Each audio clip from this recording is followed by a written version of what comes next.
Literature کے edges, literature کے زمانے ٹرینڈز کے مطابق چلتے ہیں. اس کی مثال جو کہ اگلی لائنز میں آنے والی ہے، میں ویسے ہی بیان کر رہا ہوں، اس کو انشاءاللہ پڑھیں گے بھی.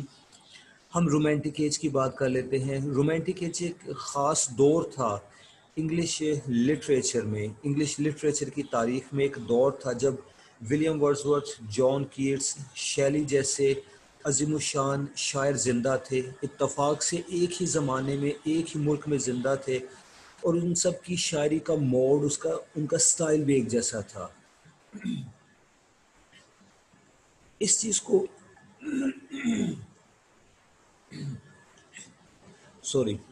اس چیز کو دیکھتے ہوئے اس دور کو رومانٹک ایج کہا گیا. تو اس طرح سے لٹریری ایجز پنپتی ہیں، اس طرح سے لٹریری ایجز کا وجود آتا ہے کہ کچھ سالوں کے دوران ہم 10 سال سے لے کر 50 سال کا عرصہ فرض کر لیتے ہیں. بعض اوقات ایسا ہوتا ہے کہ 10 سال سے لے کر 50 سال تک مسلسل ایک ہی قسم کا لٹریچر پروڈیوس کیا جاتا ہے، ایک ہی قسم کا لٹریچر پڑھنا پسند کیا جاتا ہے. عوام کے ٹرینڈز،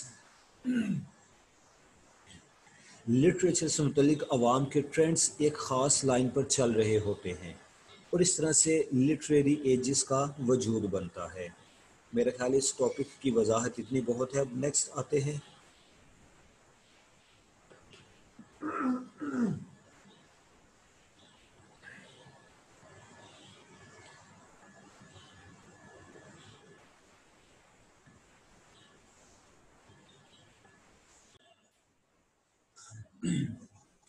جی ویلکم بیک. میں نے تھوڑی دیر کے لیے بریک لی تھی. اب واپس اپنے ٹاپک کا آغاز کرتے ہیں. ہم نے 4 لائنز پڑھی تھی. نیکسٹ پڑھیں. For the year 1798 with the publication of lyrical ballads there was the heyday of romanticism in England. heyday means عروج، climax. اب جو میں لائنز پڑھ رہا ہوں اس میں ہمیں وکٹورین ایج کے آغاز سے متعلق بتایا جاتا ہے کہ رومانٹک ایج کب کس طرح سے ختم ہوئی اور پھر وکٹورین ایج کا آغاز کیسے ہوا. اس دوران میں 12 سال کا ایک ٹائم پیریڈ ہے جس میں کوئی ایکٹیویٹی نہ ہوئی، نہ سیاست میں، نہ لٹریچر میں، اور وہ جیم پیریڈ ہے جس میں سب کچھ سکوت میں تھا، بے حرکت تھا. From the year 1798, with the publication of lyrical ballads, there was the heyday of romanticism in England. England میں رومانٹسزم کا عروج شروع ہو گیا جب لیریکل بیلٹس پبلش ہوئے. After that there occurred a sudden decline. اس کے بعد اچانک سے رومانٹک ایج کا زوال بھی شروع ہوا. Wordsworth did not write anything extraordinary after 1815 کیونکہ 1815 کے بعد ولیم ورڈسورتھ نے کوئی بہت بڑا شاہکار تخلیق نہ کیا. College did not write any thing extraordinary after 1817. 1817 کے بعد کالج بھی کچھ خاص نہ لکھ سکا. The romantic poets of the younger generation all died young. اس کے بعد جو ینگر جنریشن کے پوئٹس تھے وہ چھوٹی عمر میں مر گئے، جیسے کہ Keats died in 1820، Shelley died in 1822 and Byron died in 1824. یعنی کہ 1820 سے 1824 کے دوران یہ جو 4-5 سال کا عرصہ تھا، اس دوران میں 3 بڑے شاعر جو کہ رومانٹسزم سے تعلق رکھتے تھے ان کی وفات ہو گئی، اور جو زندہ تھے جیسے کہ ولیم ورڈسورتھ اور کالج وہ کوئی اچھی شاعری تخلیق نہ کر سکے. اس طرح سے رومانٹک ایج بہت جلد اپنے اختتام کو پہنچی، جلد ختم ہو گئی. لیکن اس تھوڑے عرصے میں رومانٹک ایج میں جو کچھ پروڈیوس کیا گیا وہ بڑا اعلیٰ تھا. The Romantic Age ended in 1820 and the Victorian Age started in 1832.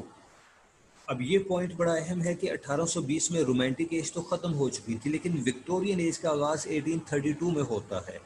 The years from 1820 and 1830 1820 سے 30 کے درمیان 32 کے درمیان were the years of suspended animation. یہ جو سال تھے یہ سسپینشن کے سال تھے، اس میں کوئی ایکٹیویٹی نہیں ہو رہی تھی، both in politics and in literature. نہ سیاست میں کچھ ہو رہا تھا نہ لٹریچر میں کچھ ہو رہا تھا. نو پوئٹ, ڈرامٹسٹ, ناولسٹ اور essayist of first water existing in these years. ان سالوں میں نہ تو کوئی اعلیٰ درجے کا شاعر پیدا ہوا, نہ کوئی ناولسٹ, نہ کوئی dramatist etcetera. The Victorian age is so long and complicated. Okay, اب یہ جو 2 پیراگرافس میں نے پڑھے اس میں ہمیں وکٹورین ایج کے آغاز کا بتایا گیا, اور ہم نے یہ پڑھا کہ لٹریچر والی ایجز کا تعلق بادشاہوں کے عروج و زوال سے نہیں ہوتا, اور وکٹورین ایج تو اتفاق سے ملکہ وکٹوریہ کے نام سے منسوب ہوئی, اور جب تک یہ خاتون زندہ رہی تب تک اس کا زمانہ وکٹورین ایج ہی کہلایا گیا لٹریچر میں. اس کے بعد ہم نے یہ پڑھا کہ رومانٹک ایج مختصر تھی, کس طرح سے ختم ہوئی. 12 سال کا دور سکوت کا آیا جس میں کچھ نہ ہوا, پھر وکٹورین ایج شروع ہوئی. اب آگے ہم وکٹورین ایج کے ٹرینڈز کی طرف آ رہے ہیں کہ اس میں کس طرح کے ٹرینڈز تھے. اسٹیپ بائی اسٹیپ ہم اس طرف آ رہے ہیں. The Victorian age is so long and complicated that the list of great writers is so long that it is divided into 2 parts, early Victorian age and the later Victorian age. Victorian age اتنا طویل دور ہے,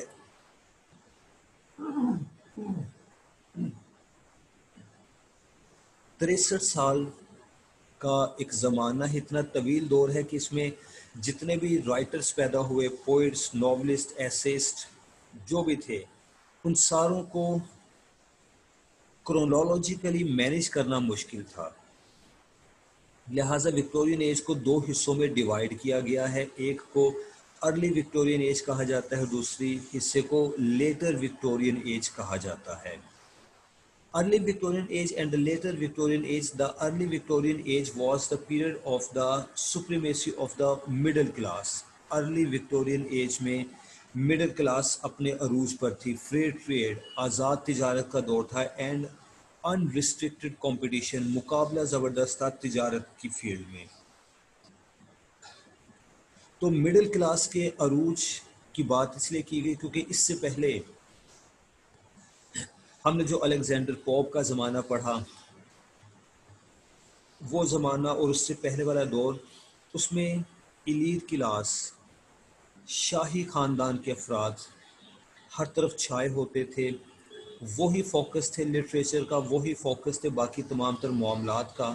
لیکن Victorian age میں 1830s 1820s کی ہم بات کر لیتے ہیں. 1820s کے بعد 1820 کے بعد جب انڈسٹریلزم شروع ہوا, انڈسٹریل ایج کا آغاز ہوتا ہے, صنعت لگنا شروع ہوتی ہے انگلینڈ میں, تو مڈل کلاس کے لوگوں نے صنعت میں بڑھ چڑھ کر حصہ لیا, انہوں نے تجارت میں بڑھ چڑھ کر حصہ لیا.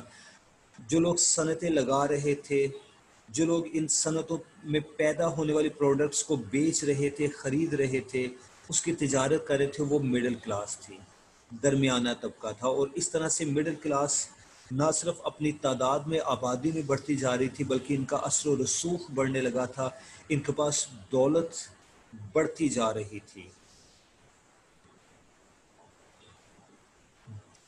اوکے, نیکسٹ سینٹینس پڑھو. The great writers of this era were Tennyson, Browning, Matthew Arnold, Carlyle, Ruskin, Dickens and Thackeray. Okay, یہ اس زمانے کے اہم شاعر تھے, پوئٹس تھے, ڈرامٹسٹ تھے, یعنی مجموعی طور پر اس زمانے کے ارلی وکٹورین ایج کے رائٹرز تھے یہ. The later Victorian period extended from 1870 to 1900, 1870 سے 1900 تک, یعنی تقریباً 30 سال کا بھی یہ زمانہ بنتا ہے. The great writers of this era were Rossetti, Swinburne, Morris, George Eliot, Meredith, Thomas Hardy کا ناول ٹیسٹ, جو کہ اس کا ایک عالیشان ناول تھا, ایک شاہکار تھا, وہ ہم میل آن دا فلاس کے بعد پڑھنے جا رہے ہیں. اگلا ناول ہمارا تھامس ہارڈی کا ہی ہے. نیومین اینڈ پیٹر اس زمانے کے لیٹر وکٹورین ایج کے مشہور رائٹرز تھے. they were all the children of the new age of democracy. اب یہ جمہوریت کی پیداوار تھے, آف ریپڈ انڈسٹریلائزیشن. اس زمانے یہ اس دور کی پیداوار تھے جبکہ صنعت تیزی سے ترقی کر رہی تھی. ارلی وکٹورین ایج میں صنعت کا دور تو شروع ہو چکا تھا، لیکن لیٹر وکٹورین ایج میں انڈسٹریلزم بڑی تیزی سے ترقی کر رہا تھا اینڈ میٹیریل ایکسپینشن، مادہ پرستی اپنے عروج پر تھی. They were all men of originality in outlook, character and style. اب ان کی اسپیشلٹی کیا ہے؟ لیٹر وکٹورین ایج کے رائٹرز کی سوچ، لفظ آؤٹ لک استعمال ہوا. آؤٹ لک مطلب تھنکنگ، سوچ. وہ اپنی آؤٹ لک میں اوریجنل تھے، ان کے کیریکٹر میں، ان کے رائٹنگ سٹائل میں اوریجنلٹی تھی، یعنی وہ حقیقت پسند تھے، افسانوں کی باتیں نہیں کیا کرتے تھے. All of them were the critics of their own age. Instead of being in sympathy with its spirit, they were its very severe critics. اور یہ بڑی مزے کی بات ہے کہ لیٹر وکٹورین ایج کے جتنے بھی رائٹرز تھے وہ اپنے زمانے پر تنقید کرتے تھے. وہ اپنے زمانے کی ماڈرنٹی سے، جدیدیت سے متاثر نہیں تھے، بلکہ اس کو ناپسند کرتے تھے، اس پر تنقید کرتے تھے. Most of them wanted to return to values which had received the stamp of universal appeal. اور ان میں سے اکثر تو ان قدروں کی طرف واپس جانا چاہتے تھے جنہیں یونیورسل اپیل حاصل تھی، یعنی آفاقی سطح پر پسند کیا گیا تھا. مطلب ان کی سوچ، اس کا مطلب یہ ہے کہ ان میں سے زیادہ تر رائٹرز کی سوچ مڈل ایجز کی تھی، وہ مڈل ایجز کو پسند کرتے تھے. All the Victorian writers had a moral purpose. اور ان تمام تر وکٹورین رائٹرز کا ایک مقصد تھا، اور وہ تھا ٹو پریچ مورالٹی. یہ اپنی تحریروں میں اخلاقیات کا سبق دیا کرتے تھے. لیٹر وکٹورین ایج کے رائٹرز کی بات کرتے ہیں. اس کے بعد chief characteristics of Victorian period. یہ ہمارے لیے بہت اہم ٹاپک ہوگا جی، کیونکہ ہم جانتے ہیں کہ کوئی بھی رائٹر ہو، کوئی بھی پوئٹ ہو، ایسیسٹ، ناولسٹ، ڈرامٹسٹ، کچھ بھی ہو، every writer is a mirror to his society. ہر رائٹر اپنے زمانے کا عکس پیش کرتا ہے.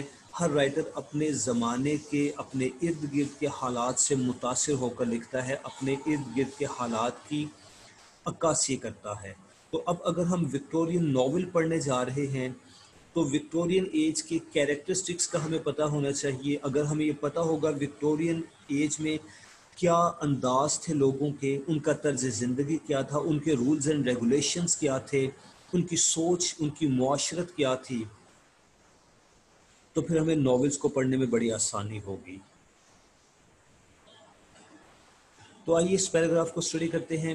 While the country saw economic progress, poverty and exploitation were also equally a part of it. ایک طرف تو پروگریس تھی، ترقی تھی، کیونکہ انڈسٹریل ایج تھی، صنعت اپنے عروج پر تھی، اور کہنے کو ہر طرف روزگار تھا، بے روزگاری نہیں تھی. لیکن غریب کا استحصال زبردست تھا، کیونکہ جو غریب ان صنعتوں میں کام کرتے تھے ان کو ان کا حق نہیں ادا کیا جاتا تھا. اس پیراگراف کو پڑھنے کے دوران میں اس بات کی تفصیلاً وضاحت دیتا ہوں. The gap between the rich and the poor increased significantly. اور امیر اور غریب کے درمیان کا فرق بڑھ گیا تھا. And the drive for material and commercial success was seen to propagate. Material commercial success کے لیے جنون بڑھ گیا تھا. Was seen to propagate a kind of moral decay in the society itself. اور اس کی بنا پر معاشرے میں اخلاقی زوال آ گیا تھا. The changing landscape of the country was another concern. اور ملک کی بدلتی ہوئی شکل و صورت ایک اور تشویش تھی. یہاں تک جو 4 لائنز پڑھی ان کو میں تھوڑا سا ایکسپلین کرتا ہوں. اس میں غریبوں کی ایکسپلوٹیشن کا میں ذکر کروں گا، اور کنٹری لینڈسکیپ کا ذکر ہوا کہ انگلینڈ کی لینڈسکیپ بدل رہی تھی، وہ کس طرح سے بدل رہی تھی، اس کا ذکر کرتے ہیں.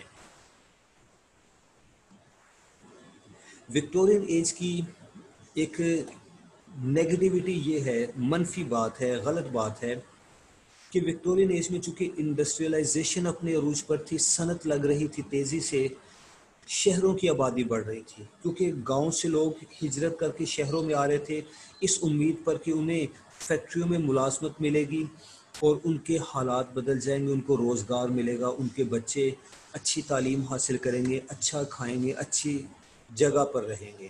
لیکن ان کے یہ سارے سنہرے خواب ختم ہو جاتے ہیں بلکہ کچل دیے جاتے ہیں جب وہ شہروں میں آ کر صنعتوں میں ملازمت حاصل کرتے ہیں، کیونکہ سب سے پہلے وہاں پر انہیں تھوڑی اجرت دے کر ان سے بہت زیادہ کام لیا جاتا تھا. اس کے بعد ان کی رہائش، ان کی خوراک، ان کی صحت کا کوئی خیال نہیں رکھا جاتا تھا، ان کے رہنے کی جگہیں اچھی نہیں تھی. انڈسٹری کی طرف سے، صنعت کاروں کی طرف سے، یعنی ان کے مالکین کی طرف سے ان کی صحت پر کوئی توجہ نہیں دی جاتی تھی. اگر کوئی بیمار پڑ جاتا ہے تو فرم، انڈسٹری، صنعت، فیکٹری کا مالک اس پر کچھ خرچہ نہیں کرتا. اگر اس کو کوئی چوٹ لگ جاتی ہے کام کے دوران تو بھی وہ خود اپنا ذمہ دار ہے، صنعت کا مالک اس پر کوئی خرچ نہیں کرے گا. یہی حال ان کی رہائش کا تھا. چھوٹی اور گندی جگہ، تاریک تنگ کمرے، چھوٹی چھوٹی گندی گلیاں جہاں پر گندگی ہر طرف بکھری ہوئی نظر آتی ہے. پھر لاقانونیت تھی، چوری چکاری بہت تھی. یہ ساری چیزیں تھیں جو کہ غریب کی ایکسپلوٹیشن تھی. چونکہ یہ لوگ تیزی سے گاؤں چھوڑ کر شہروں کی طرف آ رہے تھے، شہروں کی آبادی بڑھ رہی تھی، شہر ایکسپینڈ ہو رہے تھے. لینڈسکیپ کس طرح سے بدل رہا تھا کہ وہ سارے مقامات جو کبھی لش گرین ہوا کرتے تھے، جہاں پر سبزہ تھا، ہریالی تھی، وہاں سے درخت کاٹ دیے گئے، وہاں پر اب صنعتیں نظر آتی تھیں. جہاں بلند درخت نظر آتے تھے وہاں فیکٹریوں کی بلند چمنیوں میں سے سیاہ دھواں اٹھتا ہوا نظر آتا تھا.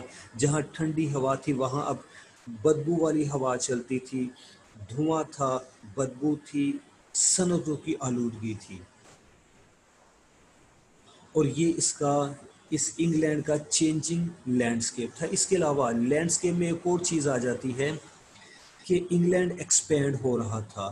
براعظم ایشیا، افریقہ، امریکہ، آسٹریلیا، ہر جگہ پر تو ان کی حکمرانی تھی.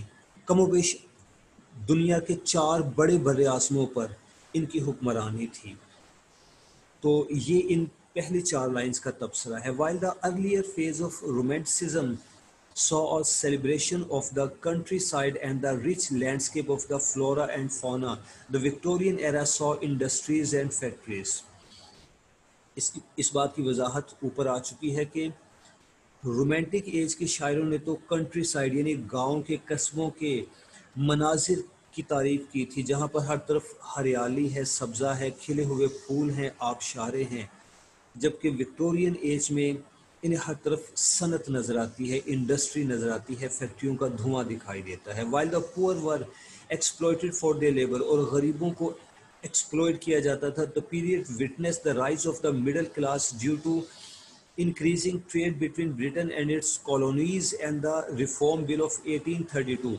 اور مڈل کلاس بڑھ رہی تھی اپنے اثر و رسوخ میں، اپنی دولت میں، اپنی آبادی میں بڑھ رہی تھی، کیونکہ برطانیہ کی تجارت اپنی ہی کالونیز کے ساتھ بہت تھی. کیونکہ برطانیہ میں جو کچھ پیدا ہوتا تھا وہ افریقہ میں فروخت ہوتا تھا، وہ ادھر بر صغیر میں فروخت ہوتا تھا، وہ امریکہ میں، آسٹریلیا میں، نیوزی لینڈ میں فروخت ہوتا تھا، کیونکہ یہ سارے برٹش کالونیز تھی. Further strengthen their hold, there was also a shift from the romantic ideas of the previous age towards a more realistic acceptance and depiction of society. اب یہ سینٹینس لٹریچر سے متعلق ہے کہ وکٹورین ایج میں romantic ideas کو چھوڑ دیا گیا، اب ریئلزم کی طرف توجہ تھی، معاشرے میں جو کچھ ہو رہا تھا اس کی طرف توجہ تھی. جیسے کہ میں نے اس پیراگراف کے آغاز میں کہا تھا کہ ہر رائٹر اپنے سماج کا ایک عکس پیش کرتا ہے، mirror to his society. تو اگر ولیم ورڈز ورتھ اور جان کیٹس کے زمانے میں ہر طرف سکون تھا، وہ گاؤں کے رہنے والے تھے، ان کے ارد گرد بیوٹی آف نیچر تھی، انہوں نے اس کی بات کی. وکٹورین ایج میں ہر طرف انڈسٹریلزم تھا، صنعت تھی، صنعت کی آلودگی تھی. تو جو لوگ اس دور میں پیدا ہوئے، جنہوں نے انڈسٹریلزم اور غریب کے ایکسپلوئٹیشن کو دیکھا، انہوں نے اس سے متاثر ہو کر لکھا، لہٰذا ان کے لٹریچر میں ریئلزم کا ذکر آتا ہے. One of the most important factors that defined the age was its stress on morality. اور اس دور کی ایک بڑی اہم چیز ہے morality پر سٹریس، دباؤ، زور دینا. یعنی اس دور میں جتنے بھی رائٹرز نے جو بھی کچھ لکھا ان کا الٹیمیٹ اینڈ ہوتا تھا ٹو پریچ مورالٹی. وہ اخلاقیات کی تبلیغ کیا کرتے تھے. Strict societal codes were enforced. Societal means belonging to society, related to society. معاشرے سے متعلق codes تھے were enforced and certain activities were openly looked down upon. کچھ قوانین بنا دیے گئے تھے اور معاشرے کی کچھ ایکٹیویٹیز کو اب ناپسند کیا جاتا تھا. These codes were even harsher for women. اور خواتین کے لیے تو یہ قوانین اور بھی زیادہ سخت تھے.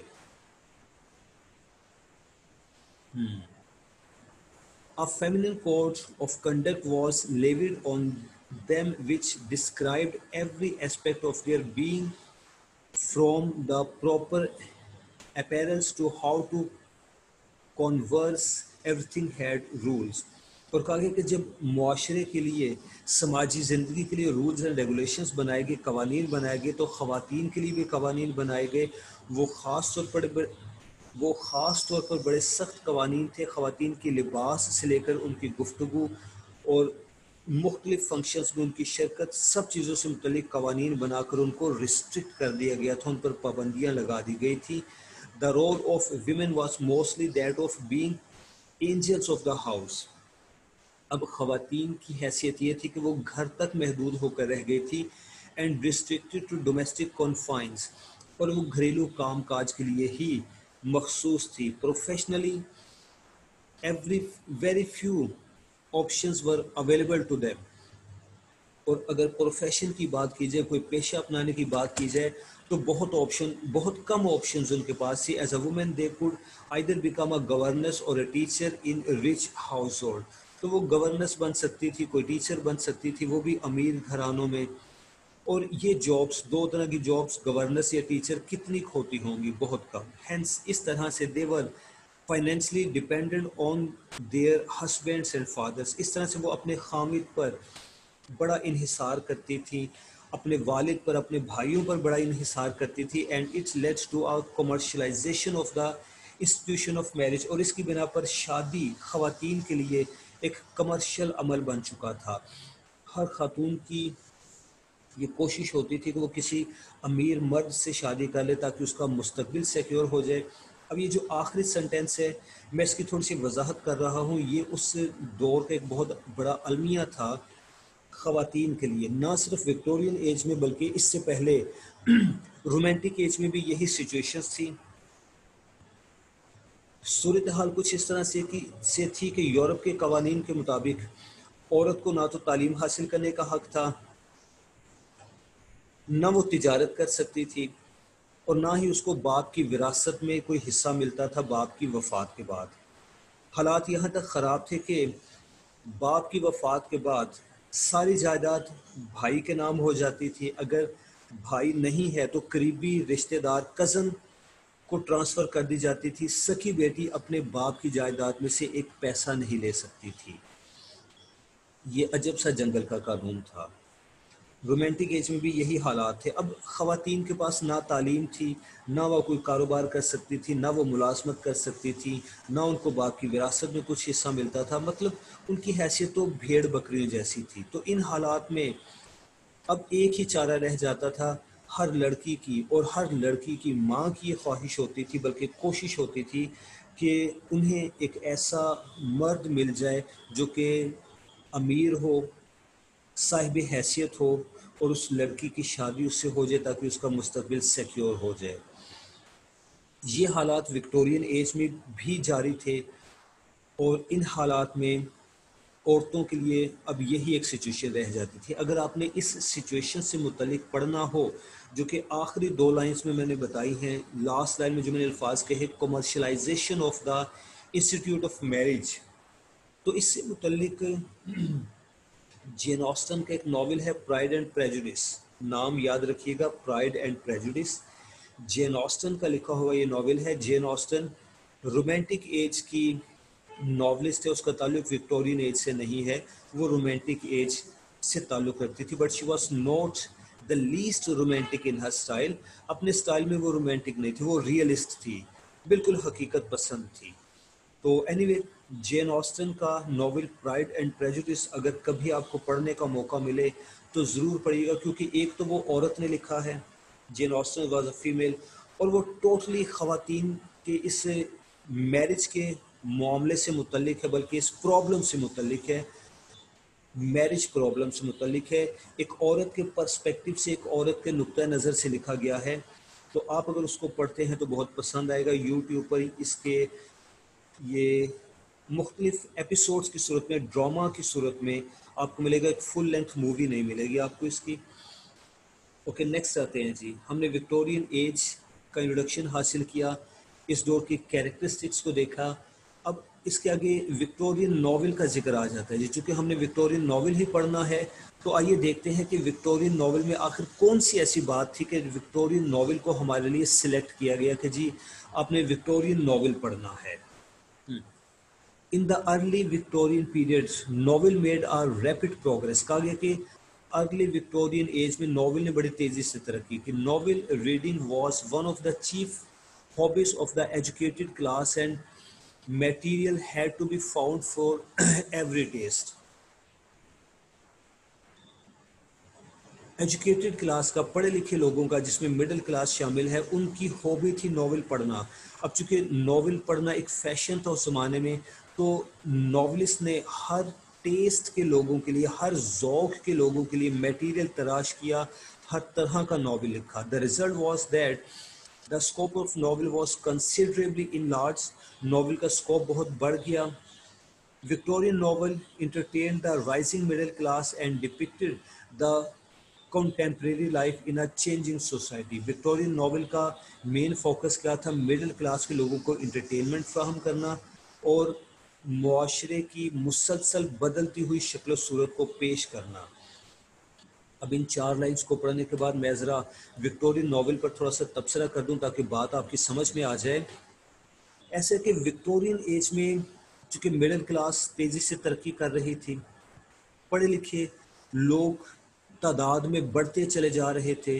اس کے بعد انگلینڈ چونکہ ایک اسٹیٹ تھی، اس کی کالونیز پوری دنیا میں پھیلی ہوئی تھی، دنیا کے 4 بڑے بر اعظموں پر اس کی سلطنت تھی، حکومت تھی، لہٰذا جہاں جہاں انگریز سرکار کا جھنڈا لہراتا تھا وہاں انگریزی بولی جاتی تھی، سمجھی جاتی تھی۔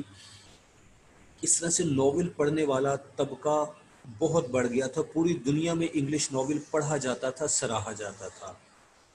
لہٰذا ناول لکھنا بذات خود ایک صنعت، ایک انڈسٹری بن گئی۔ ناولسٹ نے ہر طرح کے، ہر ذوق کے لوگوں کے مطابق ٹاپکس تلاش کیے، لہٰذا ہارر ناول بھی لکھا گیا، اس کے بعد رومانٹک ناول لکھا گیا، سسپینس ناول لکھا گیا، ہر طرح کی کہانیاں لکھی گئیں، ظلم سے متعلق بھی، رومانس سے متعلق بھی، اور ناول بڑے پیمانے پر پڑھا جاتا تھا۔ اس طرح سے ناول کو بڑا عروج حاصل ہوا، لیکن صحیح معنوں میں مڈل کلاس نے اس کی سرپرستی کی، کیونکہ مڈل کلاس کے لوگوں کے پاس اور کرنے کو کام کچھ تھا نہیں، پیسے کی ان کے پاس کثرت تھی، خاص طور پر ان کی عورتیں جو کہ مسلسل گھر پہ رہتی تھی۔ ہم نے اس سے پہلے پڑھا کہ ان کے پاس عورتوں کرنے کو تھا کچھ نہیں، نہ ان کے پاس تعلیم، اعلیٰ تعلیم میرا مطلب ہے، نہ تو اعلیٰ تعلیم کا کوئی حق تھا، نہ وہ ملازمت کر سکتی تھی، نہ گھر سے باہر جانے کی ان کو اجازت تھی، پابندیاں تھیں، اور باقاعدہ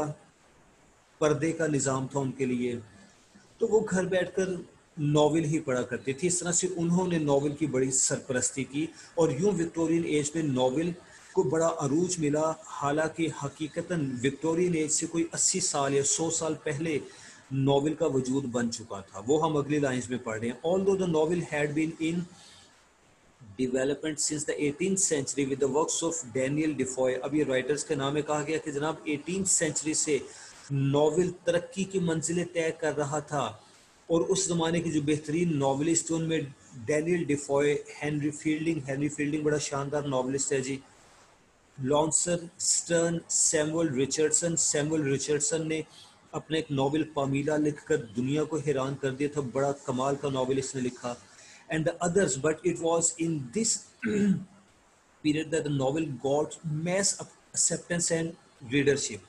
تو ان 3 لائنز کا مطلب یہ بنا کہ 18th سینچری میں ناول کا تو آغاز ہو چکا تھا، اور چند بڑے اعلیٰ پائے کے ناولسٹ بھی موجود تھے جس میں ہینری فیلڈنگ کا ذکر کیا گیا ہے، سیموئل رچرڈسن کا ذکر کیا گیا ہے، لیکن ناول کو اسیپٹنس، قبولیت، پذیرائی ملی وکٹورین ایج میں آ کر، اور اس کی ریزن ہم اوپر پڑھ چکے ہیں، کیونکہ انگلینڈ بہت پھیل چکا تھا، دنیا کے 4 بر اعظموں پر اس کی حکومت تھی، مڈل کلاس اور تعلیم یافتہ طبقہ بڑھ رہا تھا، شہر ایکسپینڈ ہو رہے تھے، یہ وجہ تھی، اور اس سے بھی زیادہ بڑی وجہ یہ تھی کہ ناول میں اب افسانہ نہیں تھا، ناول میں زیادہ تر معاشرے کی حقیقتوں کو، کرپشن کو بیان کیا جا رہا تھا. The growth of cities and overseas colonies became a ready market for novels. جی ہاں، اس کا ذکر ہم ابھی کر چکے ہیں کہ شہروں کی ایکسپینشن اور اوورسیز جو کالونیز تھی، جیسے کہ یہ ہمارا برصغیر برطانیہ کی کالونی تھی، افریقہ،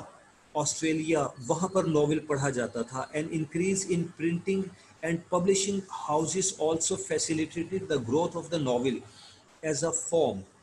اس کے بعد پرنٹنگ پریس ایک صنعت بن چکی تھی، چھپائی ایک صنعت بن چکی تھی، اس بنا پر بھی ناول کو عروج ملا، کیونکہ اس سے پہلے وکٹورین ایج سے پہلے پرنٹنگ، چھاپا خانے کم تھے، چھپائی کرنا ایک مشکل کام تھا، سلو پروسیس تھا. Also the time alone at home for women could be filled by reading. اس کا بھی ہم ذکر پہلے کر چکے کہ خواتین جو گھر پر ہوتی تھی ان کے پاس وقت گزارنے کا ایک ہی طریقہ تو وہ تھا ناول پڑھنا. It became a leisure activity. لہٰذا یہ فارغ وقت کی سرگرمی بن گئی تھی ناول کو پڑھنا. The novels the age mostly had a moral strain in them. اس دور کے ناولز میں زیادہ تر اخلاقیات کا ذکر ہوتا تھا. اب یہ وہ چیز ہے جس کی طرف ہمیں توجہ دینا ہے کہ آخر وہ کیا بات تھی ناول میں جس کی بنا پر ہم یہ ناول پڑھتے ہیں. With a belief in the innate goodness of human nature. ان کا یہ ماننا تھا کہ انسان کی فطرت کے اندر اچھائی ہے. The characters were well rounded and the protagonists usually belong to a middle class society. یہ بڑی اہم بات ہے کہ چونکہ ناول مڈل کلاس کے لیے لکھا جاتا تھا، لہٰذا اس دور کے ناولز جو مین کیریکٹرز ہوا کرتے تھے، جو اس کا ہیرو ہوا کرتا تھا، اس کا تعلق مڈل کلاس سے ہوا کرتا تھا. وہ کوئی بادشاہ، وہ کوئی شہزادہ نہیں ہوا کرتا تھا. who struggled to create a niche for himself in the industrial world. جو کہ اس انڈسٹریل ورلڈ میں اپنے لیے ایک گوشہ، ایک کونا تلاش کرنے کی اسٹرگل کر رہا ہوتا تھا. The stress was on realism and an attempt to describe the daily struggle of ordinary men. اور کسی بھی ناول میں سٹریس، فوکس کس بات پر ہوتا تھا؟ حقیقت نگاری پر. اور and an attempt to describe the daily struggle of ordinary men that the middle class reader could associate himself with. اور اس دور میں عام شخص جس طرح سے جد و جہد کرتا تھا، زندگی کا ایک ایک دن گزارنے کے لیے محنت کرتا تھا، روٹی کماتا تھا، اس چیز کا ذکر اس ناول میں ہوتا تھا. اور جب یہ چیز ناول میں پیش کی جاتی تھی تو ہر شخص، ہر پڑھنے والا خیال کرتا تھا کہ یہ ناول تو اس کی اپنی کہانی ہے، لہٰذا وہ اس کو ذوق و شوق سے پڑھتا تھا. یہ ہوا جی وکٹورین ناول کا ایک انٹروڈکشن. اب اس کے بعد وکٹورین ایج کے کچھ اہم ناولسٹ ہیں جن میں سے ہم صرف آج اس ناولسٹ کو پڑھیں گے جس کا ناول ہم نے پڑھنا ہے، چارلس ڈکنس. اس کا ایک اہم ناولسٹ ہے لیکن ہم آج اس کو ڈسکس نہیں کر رہے کیونکہ ہمارا ٹارگیٹ نہیں ہے. ولیم میکپس تھیکرے اس دور کا ایک دوسرا اہم ناولسٹ تھا، اس کو بھی ہم نظر انداز کرتے ہیں کیونکہ ابھی ہم نے اس کو نہیں پڑھنا. جارج ایلیٹ ہمارا ٹارگیٹ ہے کیونکہ ہم اپنے اگلے لیکچر میں، دوسرے لیکچر میں جارج ایلیٹ کا ناول میل آن دا فلاس ڈسکس کرنے جا رہے ہیں، لہٰذا ہمیں پتہ ہونا چاہیے کہ جارج ایلیٹ کون تھی. تو آئیے اب ہم ذرا جارج ایلیٹ کا انٹروڈکشن لیتے ہیں کہ یہ خاتون کون تھی، اس نے کس طرح کا ناول لکھا، اس کی طرز زندگی کیا تھی، ایز اے ناولسٹ اس کا وے آف تھنکنگ، اس کا سٹائل کیا تھا. یہ سب کچھ ہم بڑا مختصر سا پڑھتے ہیں 2 پیراگرافس میں. ویسے تو اس پہ باقاعدہ ایک لانگ چیپٹر ہے، اگر آپ ناول کھول کر دیکھیں جارج ایلیٹ کا ناول میل آن دا فلاس جو کہ ہم نے پڑھنا، ایک پورا چیپٹر ہے اس پہ، لیکن میں نے صرف 2 پیراگرافس میں اس کو محدود کیا ہے. George Eliot was an English novelist of the Victorian age. Victorian age کی انگلش ناولسٹ تھی. She was born on November 22, 1819 in England. Her real name was Mary Ann Evans or Marian Evans and she adopted the pseudo George Eliot, to escape the stereotype attached with women writers and successfully entered the domain of serious writing. Okay,